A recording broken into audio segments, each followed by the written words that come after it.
Salut tout le monde, on est parti aujourd'hui pour le 1375e épisode de l'After Zappimage. On va débuter avec le programme de la journée, une très belle journée de foot les amis, ça faisait déjà très longtemps que l'on n'avait pas eu un programme aussi chargé. Ça démarre à 13h45, Manchester United face à l'Atlético. Alors aujourd'hui il y a un mix tout simplement de matchs de Super Coupe, de matchs amicaux. Donc on a voilà, vraiment de très belles affiches. 13h45, Manchester United face à l'Atlético. 18h, ça c'est un match officiel, le Community Shield, City face à Liverpool. 18h15, match amical à Lens. Le Racing reçoit West Ham. 20h15, Tottenham face à la Roma. 20h30, Super Coupe d'Allemagne, le Bayern face à Leipzig. 20h30, l'Inter face à l'Olympique Lyonnais. 1h du matin, le match amical pour le Barça face au New York Red Bull. Et puis à 4h du matin, donc ça sera demain évidemment, le Real Madrid face à la Juventus. On poursuit aussi les amis avec la première journée de Ligue 2. C'est la reprise du championnat aujourd'hui en Ligue 2. Reprise notamment pour l'AS Saint-Etienne. Ça sera le premier match de cette nouvelle saison à 15h. Les Verts seront du côté de Dijon. J'aurai la chance en plus d'être au stade. Et puis donc après évidemment multiplex comme d'habitude en Ligue 2 à 19h, Bastia-Laval, Le Havre-Grenoble, Nîmes-Caen, Annecy face à Niort, Guingamp face à Pau, Metz face à Amiens, Quevilly-Rouen face à Rodez et Bordeaux face à Valenciennes. Cette première journée de Ligue 2 se terminera lundi avec déjà un duel entre prétendants à la Ligue 1. Sochaux recevra le Paris FC. On poursuit les amis avec le programme et la programmation surtout TV de ces matchs donc de Ligue 1 et de Ligue 2. Donc pour la Ligue 1, c'est pas maintenant la reprise, ça sera dans une semaine. Mais voilà comment va s'organiser la programmation TV donc des matchs de Ligue 1 et de Ligue 2 cette saison. Donc ça va être évidemment entre Prime Video, entre Canal+, entre beIN Sport et puis aussi l'équipe donc pour la Ligue 2 où vous faites un petit arrêt sur image pour découvrir tout ça. Il y aura donc des matchs du vendredi 21h au lundi 20h45. On va du côté de l'Olympique Lyonnais. Première information côté Gauns. John Textor, l'homme qui a racheté l'Olympique Lyonnais, en tout cas qui a racheté des parts de l'Olympique Lyonnais, va procéder au premier versement qui était prévu. C'est 86 millions d'euros qui vont entrer dans les caisses du club. C'est 40 millions sur ces 86 vont être consacrés au renforcement des équipes professionnelles masculines et féminines. Donc on peut s'attendre sur les prochaines semaines à encore avoir du mouvement du côté de l'OL. Ensuite on va à Marseille, le départ de Luan Pérez après seulement une saison à Marseille où il n'a jamais convaincu. Luan Pérez s'est engagé hier du côté de Fenerbahçe en Turquie, indemnité de transfert de 5 millions d'euros. Autre information du côté de l'OM, le latéral gauche portugais Nuno Tavares arrive sous la forme d'un prêt d'un an sans option d'achat. C'est important de le signaler. Nuno Tavares qui devrait donc avoir beaucoup plus de temps de jeu avec l'Olympique de Marseille.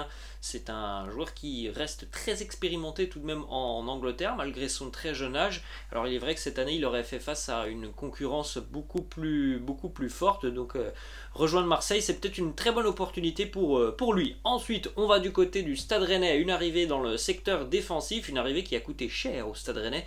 22 millions d'euros pour Arthur Théaté. Alors je ne sais pas si l'on prononce son nom comme ça. En tout cas il arrive en provenance de Bologne en Serie A italienne. C'est un défenseur central qui est international belge malgré ses 23 ans me semble-t-il, ou 22, j'ai un doute. 22 millions d'euros donc pour ce jeune défenseur qui vient donc remplacer Naïef Aguerd. Et c'est pas terminé, le Stade Rennais pourrait enregistrer très prochainement l'arrivée d'un défenseur aussi de Tottenham. Ensuite les amis, on a une déclaration de Baptiste Santamaria, joueur du Stade Rennais, qui nous parle du pourquoi, du comment. On s'éclate du côté de Rennes. Il nous dit c'est 100% du jeu, c'est très porté vers l'avant avec beaucoup de permutations entre les joueurs. Ça dézone en permanence, on prend beaucoup de plaisir. Voilà comment il décrit un petit peu le style de jeu de Bruno Genesio. Je pense que tout le monde peut être d'accord. Si vous avez suivi un petit peu le Stade Rennais la saison passée, on a vu une équipe explosive qui a passé parfois des cartons de 6-0, des 6-1 par-ci par-là en Ligue 1. Véritablement une équipe qui nous a fait plaisir l'année passée. On espère la même chose cette saison. On poursuit les amis du côté du Paris Saint-Germain. Demain, ça sera donc le trophée des champions pour le PSG face au FC Nantes. Vous pouvez jeter un petit coup d'œil juste à côté de moi. Voilà la liste des joueurs qui ne seront pas présents pour ce trophée des champions. Kylian Mbappé est suspendu, Hugo Ekitike, c'est un choix tout simplement de Christophe Galtier.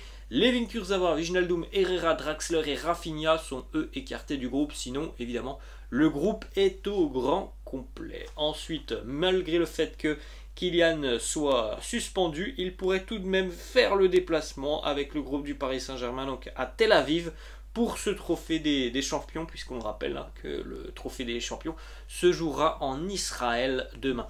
Autre information du côté du Paris Saint-Germain, c'est une bonne nouvelle pour le PSG, puisque on va annoncer officiellement l'arrivée d'une nouvelle recrue côté parisien. Ça devrait se faire aujourd'hui, peut-être demain ou lundi.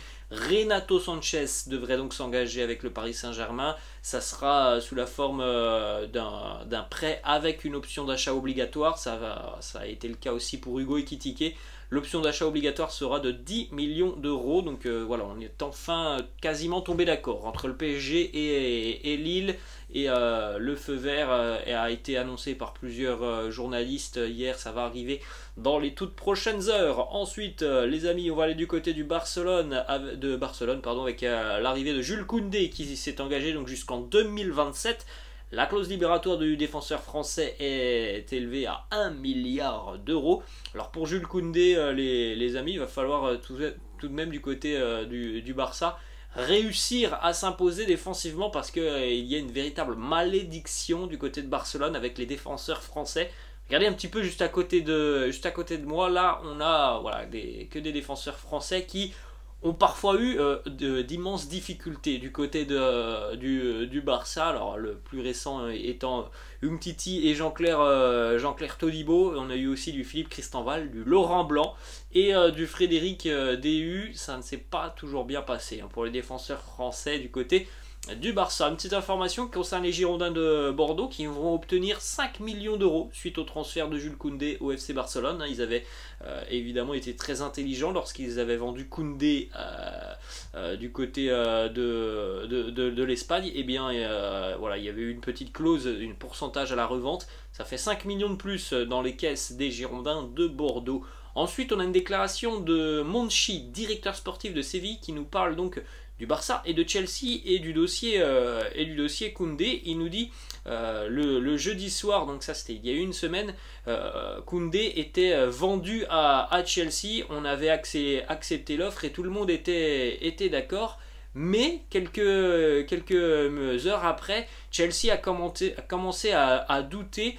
Il y avait tout simplement un mouvement en arrière des Blues qui avait un doute sur le profil de Jules Koundé. Voilà, c'est quand même Monchi, directeur sportif de Séville, qui nous dit que Chelsea était d'accord, mais qu'au final ils se sont un petit peu retirés de ce dossier par rapport au profil de Koundé. Il y avait un doute visiblement qui certainement émanait de Thomas Tuchel. Ensuite, on a plusieurs déclats, les amis de Joan Laporta. Encore une fois, il a lâché de grosses déclarations hier. Premièrement, il nous parle de Frenkie de Jong. Il nous dit « Je veux qu'il reste à Barcelone. C'est un très grand joueur de qualité. C'est un bon mec. Je sais aussi qu'il veut rester, mais Frenkie a un contrat et nous le respecterons. Nous ne pouvons pas le forcer à accepter une réduction de salaire. C'est sa décision. » Donc voilà, le message est passé.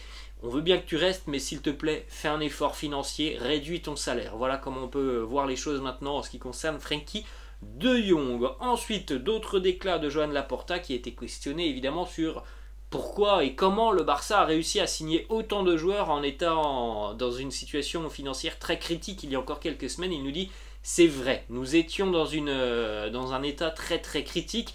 Mais nous avons levé pas mal de leviers déjà depuis quelques semaines et il y a des gens qui ne comprennent pas cela. Ça c'est aussi un petit message envoyé directement à Julian Nagelsmann il y a quelques jours. Il avait annoncé « Je ne comprends pas comment le Barça fait ». Ben voilà la réponse de Joan Laporta. C'est quelque chose qui regarde tout simplement un manque d'informations sur notre club. Alors on en a parlé régulièrement sur la chaîne, il y a eu des ventes, notamment des ventes de droits TV du côté du Barça, le contrat Spotify, il y a eu beaucoup de contrats qui ont été signés et tout ça, ça a permis au Barça de voir une certaine rentrée d'une rentrée d'argent assez importante qui permet aux Catalans donc d'être très actifs sur ce mercato. Il nous dit aussi, Joan Laporta, les gens ne comprennent pas la puissance et le pouvoir du Barça. Pour ceux qui sont surpris de notre mercato, je leur dis, on est debout, on est opérationnel, on est de retour sur le marché. La force, le pouvoir, c'est tout simplement que le club a 122 ans d'institution et que ça veut dire beaucoup. Évidemment que les amis, le Barça, malgré ses problèmes financiers, ça attire toujours les Lewandowski. Par exemple, il y avait Chelsea, il y avait le Paris Saint-Germain, il y en avait certainement d'autres sur Lewandowski. Il a dit non, je veux aller à Barcelone. Peut-être que mon salaire sera pas sera pas équivalent à ce que je pourrais toucher en Angleterre, mais je veux aller à Barcelone parce que c'est le Barça, c'est un club à part. Ensuite, Joan Laporta qui nous parle aussi des objectifs catalans cette saison. Il nous dit, je pense que nous sommes prêts pour la Liga et la Ligue des Champions. Nous sommes partie prenante de ces deux compétitions et nous essaierons de gagner les deux compétitions. J'espère que nous aurons une chance. Les fans seront très fiers de nous cette saison. On poursuit avec cette dernière déclaration de Laporta. On en avait déjà parlé il y a quelques jours. C'est officiel hein, puisqu'il en remet une couche sur Lionel Messi et un retour de Lionel Messi. Et il nous dit, l'histoire de Léo Messi au Barça ne s'est pas terminée comme on le souhaitait. Elle s'est terminée à cause de problèmes financiers et donc nous avons une dette morale envers Léo. Et dans ce sens, je pense que la fin de carrière de Léo Messi devrait intervenir sous un maillot du FC Barcelone lorsqu'il sera aussi applaudi dans tous les stades du monde.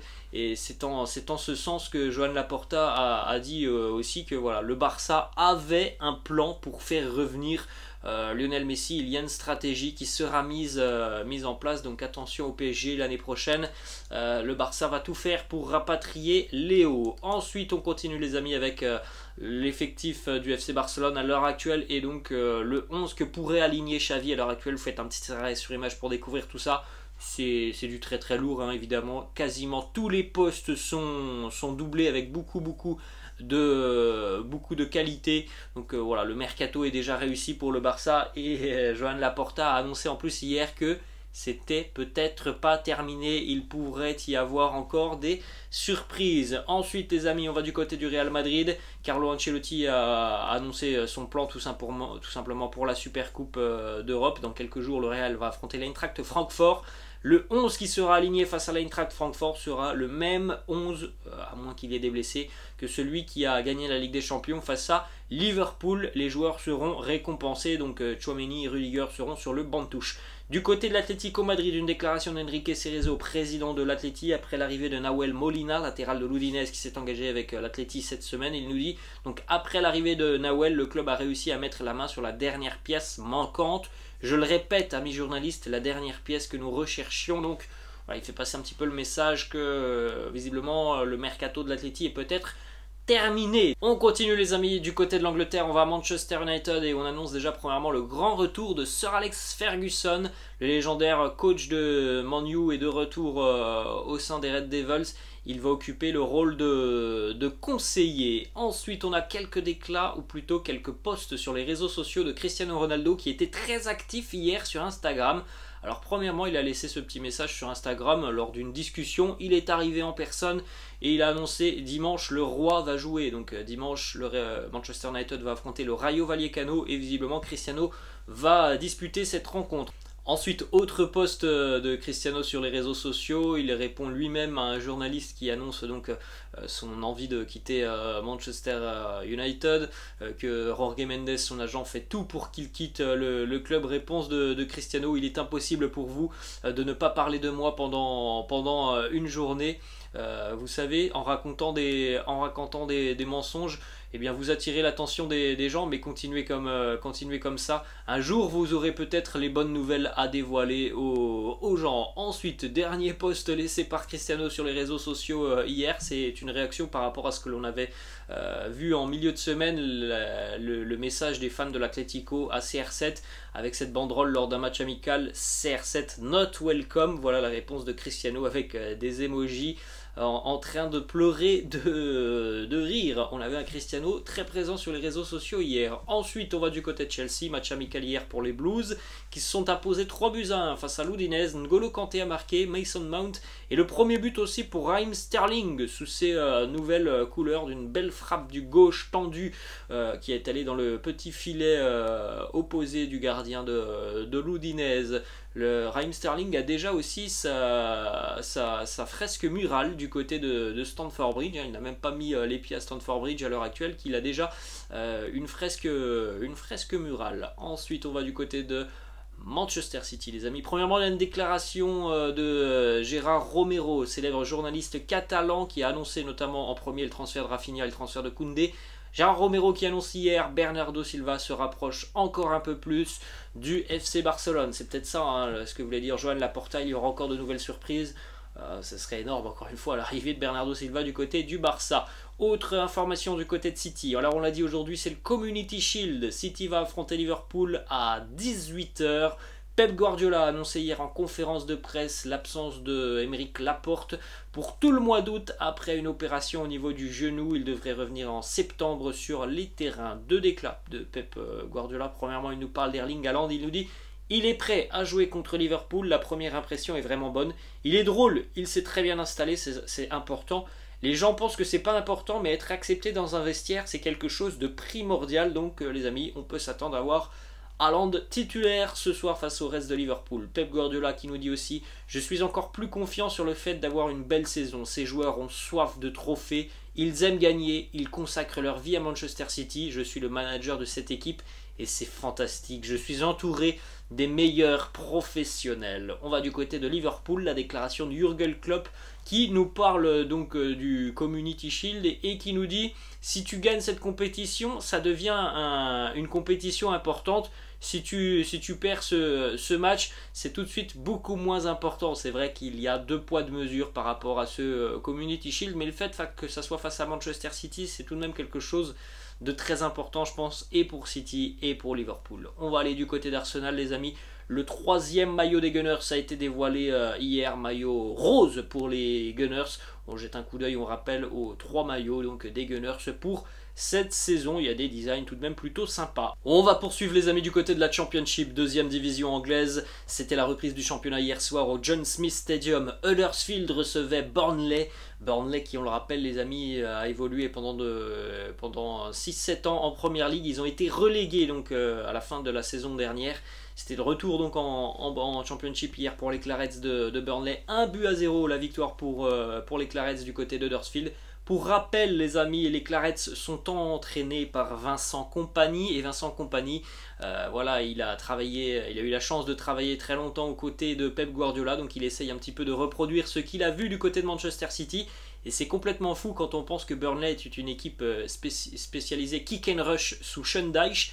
Hier, regardez un petit peu les stats de Burnley. 70% de possession, 85% de passes réussies. Les passes complétées sur le match, ça se chiffre à 507. L'année passée, en PL, c'était 224, donc plus du double. Et puis, donc le total de passes, 598. L'année passée, c'était 324. C'était une équipe kick and rush. Là, on est passé sur une équipe en forte possession de balles. Donc voilà, c'est des débuts plutôt intéressants et encourageants pour Vincent Kompany. Et on va terminer, les amis, du côté de l'Allemagne. Match officiel hier, le premier pour le Borussia Dortmund qui s'est imposé 3-0 en Coupe d'Allemagne face à Munich 1860. Buteur pour le BVB, Daniel Malen, Jude Bellingham et la nouvelle recrue Karim Adeyemi. Voilà, les amis, la fin de cette vidéo. J'espère que ça vous a plu. N'hésitez pas, comme d'habitude, à lâcher un petit pouce bleu. N'hésitez pas non plus à vous abonner à la chaîne. Je vous laisse et je vous dis à la prochaine. Ciao!